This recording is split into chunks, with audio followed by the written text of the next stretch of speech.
नमस्कार दोस्तों। UP police practice set की सीरीज में वर्दी का जलवा। इस प्रैक्टिस सेट पे भाग 5 में प्रैक्टिस सेट 5 है, जो कि बहुत ही महत्वपूर्ण क्वेश्चनों को रखा गया है। आप लोग इसको देखिए और अगर आपको अच्छा लगे तो आप अपनी कॉपी में नोट भी कर सकते हैं, और अगर अच्छा लगे तो कमेंट करिए। इसमें सबसे पहले हम ऑप्शनल के रूप में क्वेश्चन करवाएंगे, उसके बाद इसी से संबंधित कुछ वन लाइनर के रूप में क्वेश्चन करवाएंगे। आप लोग पूरा देखिए, स्किप मत करिए, ज़रूर ही आपको आगे फ़ायदा मिलेगा अगर आप इसको कायदे से 1-2 बार देखते हैं। और इस सीरीज में अगर आप पर डे देखते हैं तो आपको भविष्य में ज़रूर इसका फ़ायदा मिलेगा। चलिए आगे देखते हैं। भारतीय राष्ट्रीय आंदोलन के 1885-1905 की अवधि को कहा जाता है उदारवादी चरण, उग्रवादी चरण, गांधी युग या इसमें से कोई नहीं। तो ऑप्शन नंबर आपका क्या सही हो जाएगा? ऑप्शन नंबर आपका क्या सही हो जाएगा? उदारवादी चरण। 1885 और 1905 की अवधि को हम उदारवादी चरण के रूप में देखते हैं, इसलिए ऑप्शन नंबर हमारा ए सही हो जाएगा। भारतीय इतिहास में वर्ष 1885 ईस्वी प्रसिद्ध है। भारतीय राष्ट्रीय कांग्रेस की स्थापना के कारण, भारतीय राष्ट्रीय कांग्रेस के पतन के कारण, प्लासी के युद्ध के कारण या बक्सर के युद्ध के कारण। तो ऑप्शन नंबर हमारा ए सही हो जाएगा। 1885 जो है भारतीय राष्ट्रीय कांग्रेस की स्थापना हुई थी, जो कि ए ओ होम ने इसकी स्थापना की थी। चलिए आगे देखते हैं। आधुनिक भारतीय इतिहास में गोकुलदास तेजपाल संस्कृत महाविद्यालय क्यों प्रसिद्ध है? भारतीय राष्ट्रीय कांग्रेस का प्रथम अधिवेशन यहाँ हुआ था, या सुरेंद्र नाथ बनर्जी और दादा भाई नौरोजी इसके छात्र रहे थे, या एओ होम इसके प्राचार्य थे, या इसमें से कोई नहीं। तो ऑप्शन नंबर आपका ए सही हो जाएगा। भारतीय राष्ट्रीय इतिहास का प्रथम अधिवेशन कहाँ हुआ था? गोकुलदास तेज प्रताप संस्कृत विश्वविद्यालय में हुआ था, इसलिए ऑप्शन नंबर इसका सही हो जाएगा ए। चलिए आगे क्वेश्चन देखते हैं। 1885-1905 के काल के भारतीय राष्ट्रीय आंदोलन में उदारवादी नेताओं का प्रभुत्व था। उनके आंदोलन का मुख्य ढंग क्या था? प्रतिगामी राष्ट्रवाद, या संवैधानिक आंदोलन, या संवैधानिक प्रजातंत्रीकरण, या इसमें से कोई नहीं। तो मुख्य ढंग क्या था? संवैधानिक आंदोलन। ऑप्शन नंबर आपका बी सही हो जाएगा, संवैधानिक आंदोलन। चलिए आगे देखते हैं। भारतीय राष्ट्रीय कांग्रेस की पहली बैठक किस शहर में हुई थी? कलकत्ता में, अहमदाबाद में, इलाहाबाद में। तो ऑप्शन नंबर आपका बी सही हो जाएगा, बम्बई में। बहुत ही महत्वपूर्ण क्वेश्चन है, देखो विभिन्न एग्जामों में आए हुए क्वेश्चन हैं, इसलिए आप इसको अच्छी तरह से देखते रहिए, और अगर आवश्यकता हो तो आप अपनी कॉपी में नोट भी कर सकते हैं। चलिए आगे क्वेश्चन देखते हैं। निम्नलिखित कांग्रेसी नेताओं में से किसको भारत का महान वृद्ध कहा जाता है? महात्मा गांधी को, बाल गंगाधर तिलक को, दादा भाई नौरोजी को। तो ऑप्शन नंबर आपका सी सही हो जाएगा। वृद्ध व्यक्ति यानी gold man, grand old man of India कहता है दादा भाई नौरोजी को। ऑप्शन नंबर सी सही हो जाएगा। चलिए आगे देखते हैं। क्वेश्चन नंबर आगे है जो कि पॉलिटी से संबंधित है। B.R. अम्बेडकर और महात्मा गांधी के मध्य सन 1932 में हस्ताक्षरित पूना समझौते में प्रावधान क्या था? भारत के लिए डोमेनियन स्थित बनाए जाने का, या मुसलमानों के लिए पृथक निर्वाचन क्षेत्र का, या हरिजनों के लिए पृथक निर्वाचन क्षेत्र का। तो ऑप्शन नंबर आपका डी सही हो जाएगा, हरिजनों के लिए आरक्षण सहित संयुक्त निर्वाचन क्षेत्र का। चलिए आगे देखते हैं। वह कौन सा अधिनियम था जिसने भारत में सत्ता ब्रिटिश ईस्ट इंडिया कंपनी से ब्रिटिश क्राउन में हस्तांतरित की थी? भारत सरकार अधिनियम 1833, या भारत सरकार अधिनियम 1835, या भारत सरकार अधिनियम 1937, या भारत सरकार अधिनियम 1958? आप लोग बताइए ऑप्शन नंबर इसमें क्या सही हो जाएगा? आप ये क्वेश्चन आप जो है कमेंट बॉक्स में आप लोग हमको बताएंगे कि ये इसका उत्तर क्या सही है। चलिए आगे क्वेश्चन देखते हैं। निम्नलिखित में से किस अधिनियम द्वारा भारत के गवर्नर जनरल को अध्यादेश जारी करने की शक्ति प्रदान की गई थी? ऑप्शन नंबर क्या सही होगा? चार्टर्ड एक्ट 1833, या भारतीय राष्ट्र परिषद अधिनियम 1861, या भारतीय परिषद अधिनियम 1892, या भारतीय परिषद अधिनियम 1909 में। तो ऑप्शन नंबर क्या सही होगा इसमें? ऑप्शन नंबर बी सही हो जाएगा, भारतीय परिषद अधिनियम 1861। चलिए आगे देखते हैं। यह सिद्धांत कि स्वतंत्र भारत के लिए नए संविधान को तैयार करना मुख्यतः खुद यानी स्वयं भारतीयों की जिम्मेवारी होनी चाहिए, पहली बार निम्नलिखित में से किस एक में स्वीकार किया गया था? भारत सरकार अधिनियम 1935 या लिनलिथिगो का अगस्त प्रस्ताव या क्रिप्स प्रस्ताव या कैबिनेट मिशन? तो ऑप्शन नंबर आपका क्या सही हो जाएगा? बी सही हो जाएगा, लिनलिथिगो का अगस्त प्रस्ताव। चलिए आगे देखते हैं। रेगुलेटिंग एक्ट पारित किया गया था 1773 ईस्वी में, 1771 ईस्वी में, 1785 ईस्वी में या 1793 ईस्वी में? तो ऑप्शन नंबर आपका रेगुलेटिंग एक्ट जो पारित हुआ था 1773 ईस्वी में, ऑप्शन नंबर ए सही हो जाएगा। चलिए आगे देखते हैं। देखिए विभिन्न एग्जामों में आपके आए हुए क्वेश्चन हैं, इसलिए आप इसको बहुत ही अच्छे तरीके से देखते रहिए। भारत के गवर्नर जनरल को किस एक्ट के द्वारा अपनी समिति के निर्णय को अस्वीकार करने का अधिकार मिला? 1773 का रेगुलेटिंग एक्ट, 1784 का पिट्स इंडिया एक्ट या 1786 का अमेंडमेंट एक्ट या 1813 का चार्टर्ड एक्ट? तो ऑप्शन नंबर आपका सी सही हो जाएगा। इसमें यूपी पुलिस में जिस लेवल के क्वेश्चंस आते हैं ज़्यादातर उसी लेवल से उठा करके हमने इस सेट में रखा है, इसलिए ये बहुत ही महत्वपूर्ण यूपी पुलिस या जूनियर असिस्टेंट के लिए है। चलिए अगला क्वेश्चन देखते हैं। महारानी विक्टोरिया को भारत की सामग्री नियुक्त किया गया था 1885 ईस्वी में, 1875 ईस्वी में, 1876 ईस्वी में, 1858 ईस्वी में? तो ऑप्शन नंबर आपका क्या सही हो जाएगा? सी 1876 ईस्वी में। चलिए अब आगे कुछ क्वेश्चन भूगोल से मैंने उठाया है जो बहुत ही महत्वपूर्ण है, इसको पढ़ लेते हैं। हिमालय पार की नदियाँ कौन सी हैं? सतलज, सिंधु, गंगा या ब्रह्मपुत्र? सिंधु, सतलज या ब्रह्मपुत्र? सिंधु, गंगा या ब्रह्मपुत्र, सतलज, गंगा? हिमालय से निकलती हैं, तो हिमालय से मुख्य नदी कौन सी निकलती है? जैसे ब्रह्मपुत्र है, सिंधु है और सतलज है, ये हिमालय पार की नदियाँ हैं। तो ऑप्शन नंबर आपका बी सही हो जाएगा। चलिए आगे देखते हैं। निम्नलिखित में से नदियों की लंबाई का सही आरोही क्रम कौन सा है? ब्रह्मपुत्र, गंगा, गोदावरी, नर्मदा या फिर गंगा, गोदावरी, ब्रह्मपुत्र, नर्मदा या ब्रह्मपुत्र, नर्मदा, गोदावरी, गंगा या फिर गंगा, ब्रह्मपुत्र, गोदावरी, नर्मदा? तो सबसे पहले बड़ा ऑप्शन क्या है? पहला ऑप्शन आपका ए हो जाएगा, क्योंकि पहले ब्रह्मपुत्र है, उसके बाद फिर गंगा है, फिर गोदावरी है, फिर नर्मदा है। ठीक है, तो ऑप्शन नंबर ए सही हो जाएगा। चलिए, भारत की सबसे लंबी नदी कौन सी है? कावेरी, गंगा, गोदावरी, ब्रह्मपुत्र? यहाँ भारत की सबसे लंबी नदी पूछी जा रही है, तो इसलिए आपका गंगा क्या हो जाएगा? गंगा, ऑप्शन नंबर बी सही हो जाएगा। चलिए, किस नदी के सहायक नदी बांग्लादेश में पद्मा के नाम से जानी जाती है? झेलम, गंगा, ब्रह्मपुत्र या सिंधु? तो ऑप्शन नंबर आपका गंगा सही हो जाएगा। ये बांग्लादेश में पद्मा के नाम से जानी जाती है, कौन? गंगा, ऑप्शन नंबर बी सही हो जाएगा। चलिए आगे देखते हैं। गंगा एक ब्रह्मपुत्र की संयुक्त जलधारा किस नाम से जानी जाती है? पद्मा, जमुना, मेघना या सांगपो? तो ऑप्शन नंबर आपका सी सही हो जाएगा, मेघना। भारत की सबसे अधिक नौगम्य दो नदियां हैं, कावेरी और गोदावरी, गंगा और ब्रह्मपुत्र, गंगा और सिंधु, ब्रह्मपुत्र और यमुना? तो ऑप्शन नंबर हमारा क्या सही हो जाएगा? बी, गंगा और ब्रह्मपुत्र। ये क्या है? नौगम्य नदियां हैं। चलिए आगे देखते हैं। निम्नलिखित में से कौन सी नदी सीधे गंगा में आकर मिलती है? चंबल, सोन, बेतवा, केन? तो ऑप्शन नंबर आपका सोन मिलती है सीधे गंगा में। आगे देखते हैं।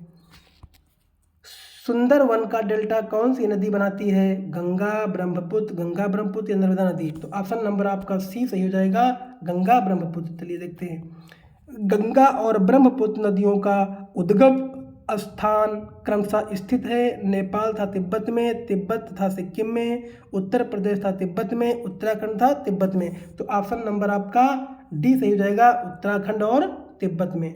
चलिए आगे देखते हैं। अब कुछ विज्ञान से क्वेश्चन लिए गए हैं जो कि अति मोस्ट इम्पॉर्टेंट हैं, इसको भी पढ़ लेते हैं। चलिए आप लोग ऑप्शन देखिए और गेस करिए कौन सा क्वेश्चन इसका उत्तर कौन सा सही हो सकता है। चलिए देखते हैं। एम्पियर एम्पियर क्या नापने की इकाई है? वोल्टेज, करंट, प्रतिरोध या पावर? तो ऑप्शन नंबर आपका एम्पियर से क्या नापा जाता है? करंट। ऑप्शन नंबर बी सही हो जाएगा। चलिए, यंग प्रतिष्ठा गुणांक का SI मात्रक क्या है? न्यूटन मीटर प्रति स्क्वायर। ये आपका ऑप्शन नंबर सी सही हो जाएगा। आगे देखते हैं, निम्नलिखित में से तापमान की SI इकाई क्या है? रेम्यूर स्केल या केल्विन या एम्पेयर या कैंडेला। तो ये आपका ऑप्शन नंबर क्या? बी सही हो जाएगा, केल्विन। चलिए, निम्नलिखित में से कौन सा प्रतिरोधकता के SI मात्रक अंतरराष्ट्रीय मात्रक को सही रूप से दर्शाता है? क्या? ऑप्शन नंबर आपका सी सही हो जाएगा। चलिए आगे देखते हैं, संवेग का SI मात्रक क्या है? kgm किलोग्राम प्रति सेकेंड। ये क्या हो जाएगा? आपका ऑप्शन नंबर बी हो जाएगा। आगे देखते हैं, प्रकाश वर्ष के संबंध में निम्नलिखित कथनों पर विचार कीजिए। प्रकाश वर्ष अति दीर्घ यूरिया मापने का मात्रक है। प्रकाश वर्ष अति दीर्घ काल अंतराल मापने का मात्रक है। प्रकाश वर्ष प्रकाश की तीव्रता मापने का मात्रक है। तो ऑप्शन नंबर आपका क्या हो जाएगा? ए, प्रकाश वर्ष अति दीर्घ दूरियां मापने का मात्रक है। ऑप्शन नंबर क्या सही हो जाएगा? ऑप्शन नंबर आपका डी सही हो जाएगा। ठीक है, केवल आगे देखते हैं, निम्नलिखित में से कौन सा एक ऊर्जा का मात्रक नहीं है? जूल भी है, वाट घंटा भी है, न्यूटन मीटर भी है। तो आपका ऑप्शन नंबर डी नहीं होगा, यही सही हो जाएगा। दीप्त तीव्रता को मापने के लिए SI इकाई क्या है? एम्पेयर, कैंडेला, मोल या केल्विन। तो ऑप्शन नंबर क्या हो जाएगा? दीप्त तीव्रता कैंडेला। ऑप्शन नंबर आपका बी सही हो जाएगा, कैंडेला। निम्नलिखित में से कौन सा मात्रक वही मात्रा मापता है जो SI इकाई पास्कल द्वारा मापी जाती है? कौन सा ऑप्शन होगा? जूल, वाट, टार या न्यूटन। ऑप्शन नंबर आपका क्या होगा?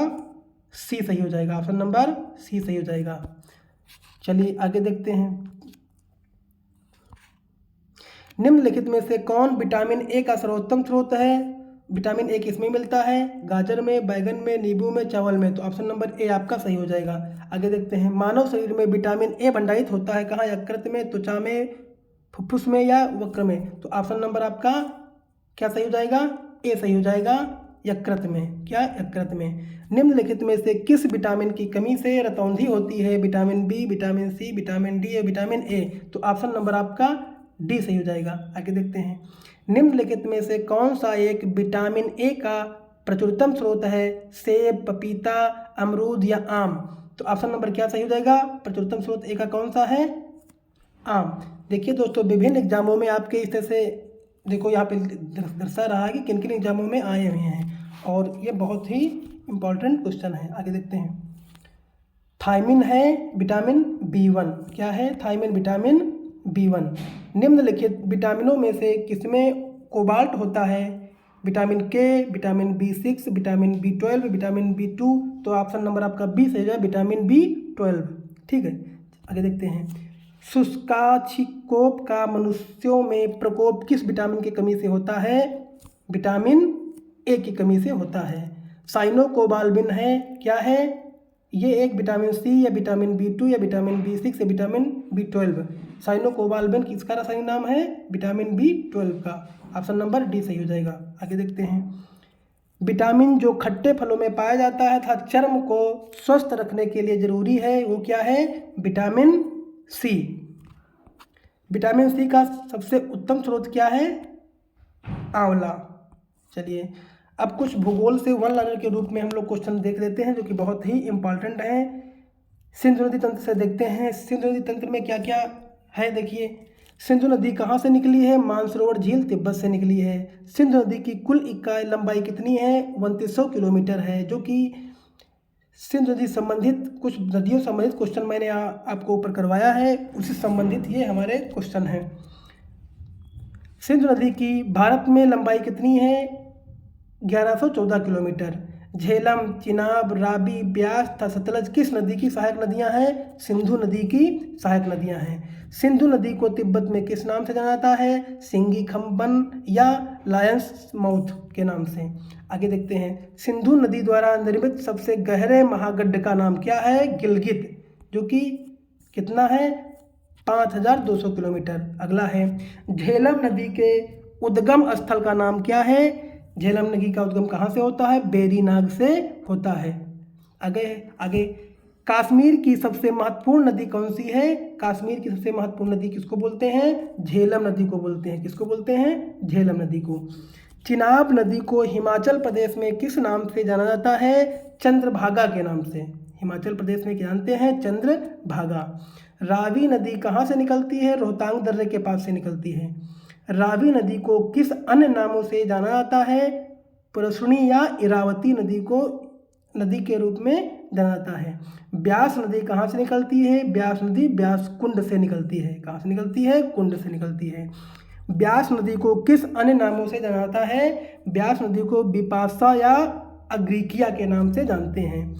सतलज नदी कहाँ से निकलती है? राक्षसताल झील से निकलती है हमारी सतलज नदी। चलिए आधुनिक भारत से कुछ क्वेश्चनों को देख लेते हैं। भारत के शासन को अच्छा बनाने वाला अधिनियम नाम से प्रसिद्ध इस कानून ने ईस्ट इंडिया कंपनी को समाप्त कर दिया और गवर्नरों, क्षेत्रों और राजस्व संबंधी शक्तियां ब्रिटिश राजशाही को हस्तांतरित कर दी। इसके तहत भारत का शासन सीधे महारानी विक्टोरिया के अधीन चला गया। गवर्नर जनरल का पद नाम बदलकर भारत का वायसराय कर दिया। प्रथम viceroy and governor general Lord Canning को बनाया गया। भारत में शासन की द्वैत प्रणाली समाप्त कर दी गई। चलिए देखते हैं महारानी विक्टोरिया को भारत की सामग्री कब नियुक्त किया गया था? मोस्ट इंपॉर्टेंट क्वेश्चन जो हर बार आता है 1858 में। भारत में सचिव का पद किसके द्वारा निर्मित किया गया? किस शासन के द्वारा? भारत सरकार अधिनियम 1858 के द्वारा सचिव का पद निर्मित किया गया था। आगे देखते हैं भारत के शिक्षित वर्ग द्वारा किसे अपने अधिकारों का मैग्ना कार्टा कहा गया है? ब्रिटिश महारानी विक्टोरिया के 1 नवंबर 1858 घोषणा पत्र में। आगे देखते हैं भारत के गवर्नर जनरल को पहली बार अध्यादेश जारी करने की शक्ति विधेयक पर वीटो की शक्ति किस अधिनियम द्वारा दी गई? भारत परिषद अधिनियम 1861 द्वारा। आगे देखते हैं निर्वाचन पद्धति का आरंभ किस अधिनियम द्वारा किया गया? भारत परिषद अधिनियम 1892 द्वारा। मार्ले मिंटो सुधार का उद्देश्य क्या था? पृथक निर्वाचन प्रणाली मार्ले मिंटो का सुधार का उद्देश्य था। चलिए आगे देखते हैं भारतीय राष्ट्रीय आंदोलन के 1885-1905 की अवधि को कहा जाता है उदारवादी चरण। ये बहुत ही मोस्ट इंपॉर्टेंट क्वेश्चन है ये सारे। भारतीय राष्ट्रीय कांग्रेस की पहली बैठक किस शहर में हुई थी? मुंबई में हुई थी। कांग्रेसी नेताओं में से किसको भारत का महान वृद्ध कहता है? जो कि आपको भी ऊपर ऑप्शनल के रूप में पढ़ चुके हैं, दादा भाई नौरोजी को। किस गवर्नर जनरल के कार्यकाल के दौरान भारतीय राष्ट्रीय कांग्रेस बनी थी? लॉर्ड डफरिन के समय में। भारतीय विश्वविद्यालय अधिनियम 1904 किस वायसराय के काल में पारित हुआ था? लॉर्ड कर्जन के काल में पारित हुआ था। आगे देखते हैं भारतीय सिविल सेवा में चुने गए पहले भारतीय का नाम क्या है? पहले भारतीय कौन थे? सत्येंद्रनाथ टैगोर। इंडियन नेशनल कांग्रेस के संस्थापक कौन थे? एलन ऑक्टेवियन ह्यूम, जो कि मैंने आपको ऑप्शनल के रूप में करवाते समय बताया था। हर्मिट ऑफ शिमला किसको कहते हैं? एओ ह्यूम को भी कहते हैं। वह कौन सा प्रथम भारतीय था जो ब्रिटिश संसद के लिए निर्वाचित हुआ था? दादा भाई नौरोजी। आगे देखते हैं भारतीय राष्ट्रीय कांग्रेस का प्रथम अधिवेशन लगभग आखिरी समय पर पूना से बंबई हस्तांतरित किया गया, क्योंकि पूना में हैजा फैलने के कारण संयोजक कांग्रेस के प्रथम अधिवेशन का स्थान पूना से बंबई बदलने पर विवश हुए थे। ए नेशनल इन द मेकिंग नामक पुस्तक किसने लिखी है? सुरेंद्रनाथ बनर्जी ने। भारतीय संघ के संस्थापक कौन थे? सुरेंद्रनाथ बनर्जी। भारतीय राष्ट्रीय कांग्रेस के प्रथम मुस्लिम प्रेसिडेंट कौन थे? बदरुद्दीन तैयब जी। ब्रिटिश हाउस ऑफ कॉमन्स का चुनाव जिस प्रथम भारतीय ने लड़ा था वह था दादा भाई नौरोजी। अगला क्वेश्चन किसने कहा था कांग्रेस पतन के लिए लड़खड़ा रही है? मेरी सबसे बड़ी अभिलाषा जब तक मैं भारत में हूँ कांग्रेस की शांतिपूर्ण समाप्ति में सहयोग करना है। Lord Curzon. तो इस प्रैक्टिस सेट में और इस महत्वपूर्ण क्वेश्चनों में आज हम लोग यहीं तक पढ़ेंगे और अगले प्रैक्टिस सेट में जो कि मैं पर डे के रूप में देता हूं आप लोग देखते रहिए। अगर इस सीरीज में आप लगातार कंटिन्यू बने रहेंगे तो भविष्य में आपको इस सीरीज से बहुत सारे क्वेश्चन आपको डायरेक्ट मिल जाएंगे। इसलिए अगर वीडियो आपको अच्छा लगा हो तो लाइक करिए और सब्सक्राइब कर लीजिए और अपने सारे ग्रुपों में शेयर करिए और अपने दोस्तों तक भी इसको फॉलो करिए, दोस्तों तक भी आप इसको पहुंचाइए ताकि दूसरे को भी फ़ायदा मिल सके। धन्यवाद।